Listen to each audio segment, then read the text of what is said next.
Wellness family. I greet you in love and peace. I hope everyone is well.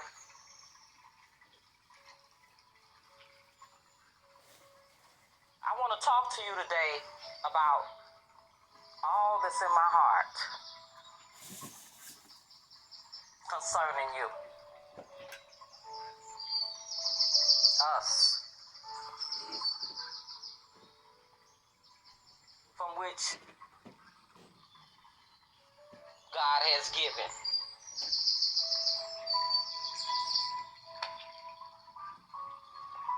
Now, the message that I'm going to talk about is coming from the book of Daniel, Daniel 7. And it's talking about these four beasts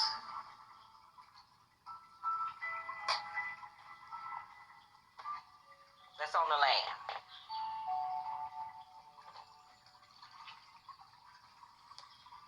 Now,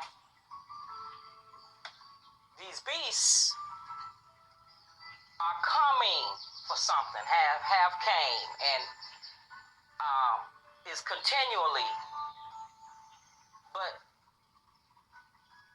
this is the divine timing for everything to culminate, to come to a head. And this is why the Most High gave me this word,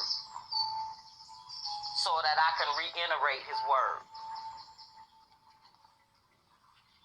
Now, these four beasts is coming, and I'm going to show you how they have been coming all the time. I want to give you a little backdrop and a little information that's gonna make the message come clear, and therefore you'll know how to move through this time. We'll know how to move, and we're gonna move, and we're gonna do it successfully, because we're gonna do it smart. Because see, I'm fit to give you the roadmap, along with your intuition, your discernment, your wisdom, and your courage. And just know that you are one with God. And if you are one with God, there is no lack and no fear.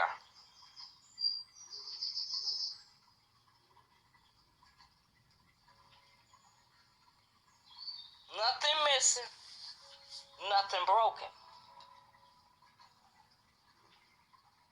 Now, go with me to Genesis 1. I want to lay a little groundwork. And we're going to start at 9, and we're going to stop at 13. And it reads, Then God said, Let the water beneath the sky be gathered into oceans, so that the dry land will merge. And so it was. Then God named the dry land earth, and the water seas. Okay? And God was pleased.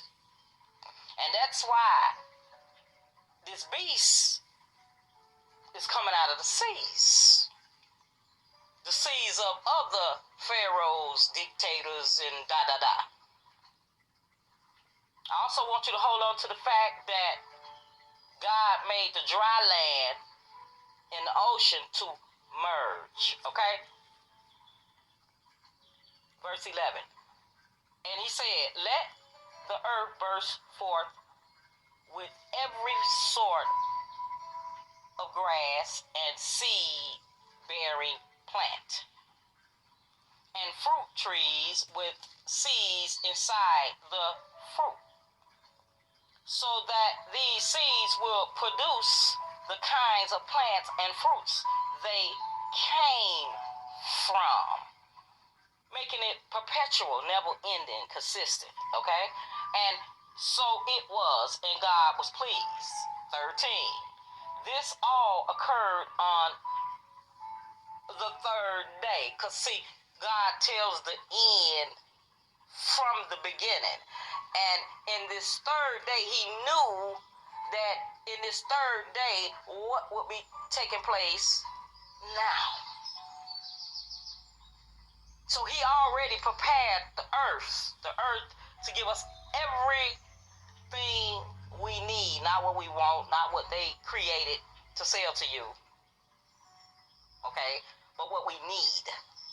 He already provided, okay, and that's why these beasts that came out to sea onto dry land, and then from the dry land, them two beasts, this is why, and what this saying to you is telling you how. Okay? Now, I want to go to Genesis 41.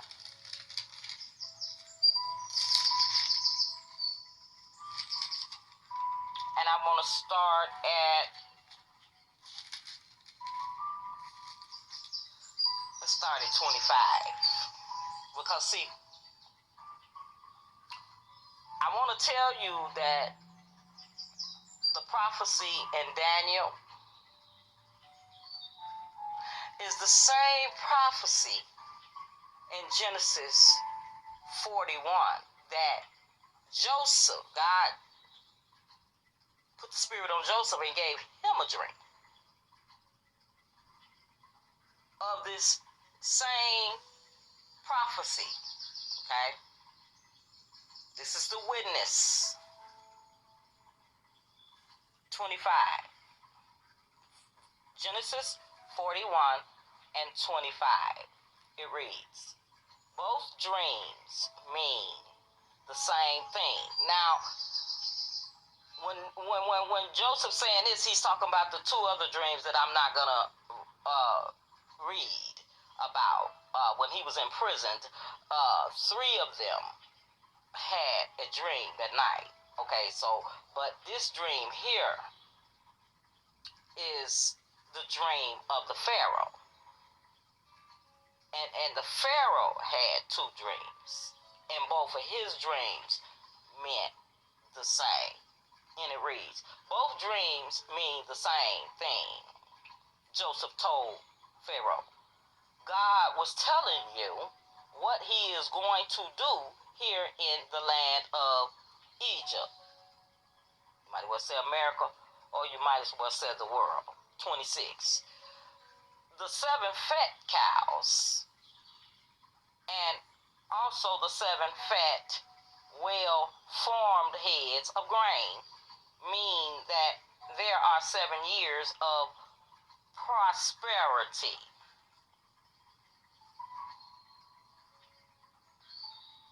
27. The 7 skinny cows and also the 7 thin and withered heads of grain, just using different symbolism but meaning the same thing, indicate that there will be 7 years of famine following the 7 years of prosperity. And as you can see, it's been a whole lot of money floating around, right? So I say that we're in that prosperity time right about now, okay? But yet, famine is being threatened, okay? And now is 28. So God has showed you what he is going to do. Is what's going on here. 29. The next 7 years will be a period of great prosperity throughout all the land of Egypt. 30. But afterwards, there will be 7 years of famine, so great that all the prosperity will be forgotten and wiped out. Famine will consume the land. Now, I'm going to stop right there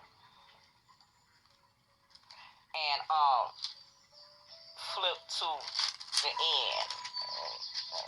I just want to point out something in Genesis 50 and 26. So Joseph died at the age of 110, and they embalmed him, and his body was placed in a coffin in Egypt. Okay? Now, Joseph saved the whole land, y'all. With his wisdom, his spirit, and his practicality. Okay? And he was given a job by God. Okay? Now, if you notice, that's the last verse in Genesis, but yet we go right to Exodus, and we go from him being put in the ground, which is land, to Moses floating on the water,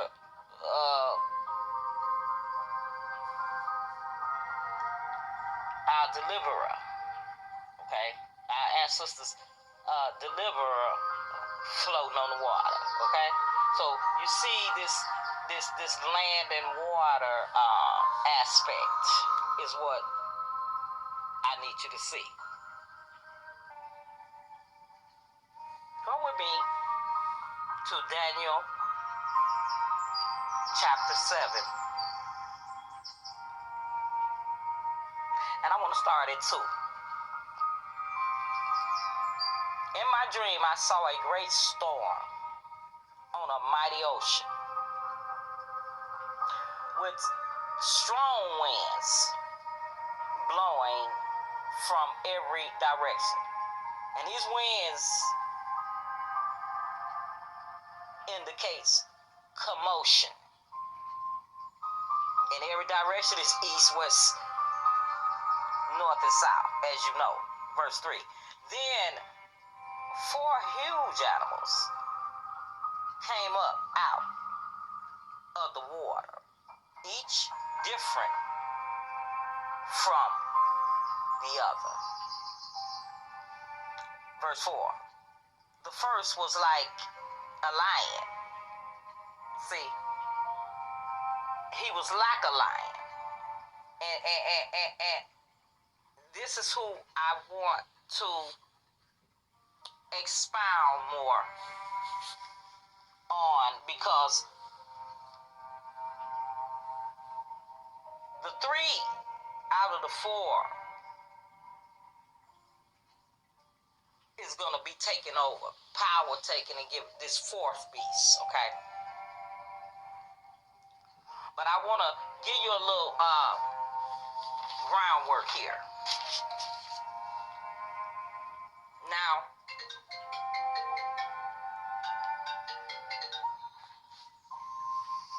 excuse me, guys. Interestingly enough, now, this beast that's like a lion, meaning a man with lion character traits and capabilities, okay? This lion is representing Babylon, Babel, confusion, chaos, commotion, okay? And King Nebuchadnezzar means protect my elder brother, or to protect. Protect against. Protect against what? You getting your gold back. Whoa. Okay? I said it. And I see a whole lot of people that's getting their gold back mentally, spiritually, and physically. Praise be the Most High God. Nothing missing nothing broken. There is no lack. There is no fear. Because I am one with God. Hallelujah. Thank you. Now, Nebuchadnezzar was the head of gold. He the symbolism of the head of gold because he headed the gold, okay? That came from Solomon. You understand? This beast that's likened unto a lion,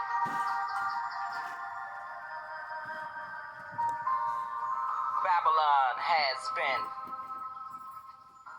a golden cup in the hand of the Lord,